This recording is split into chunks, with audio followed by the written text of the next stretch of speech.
বিশ্বকাপ যত শেষের দিকে এগোচ্ছে ততই বাড়ছে উত্তেজনা। মাঠের লড়াইয়ের পাশাপাশি এবার আলোচনার কেন্দ্রবিন্দুতে উঠে এসেছে এক বিস্ময়কর ভবিষ্যদ্বাণী। ঘানার বিতর্কিত আধ্যাত্মিক নেতা নানা কওয়াকু বনসাম দাবি করেছেন ২০২৬ বিশ্বকাপের ট্রফি উঠবে ক্রিশ্চিয়ানো রোনালদোর হাতে আর চ্যাম্পিয়ন হবে পর্তুগাল। এই এক ঘোষণাই এখন ফুটবল বিশ্বে তুমুল আলোচনা তৈরি করেছে।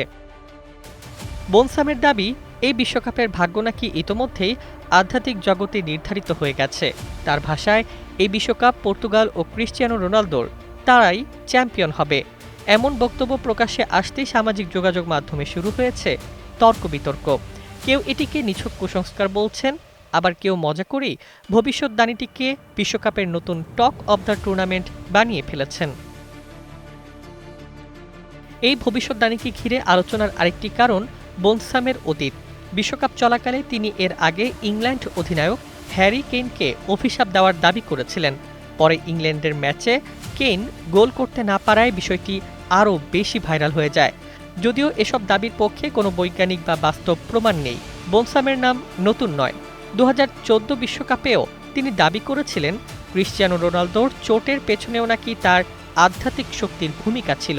সেই বিতর্কিত অতীতের কারণেই তার প্রতিটি মন্তব্য এখনও বিশ্বজুড়ে কৌতূহল তৈরি করে।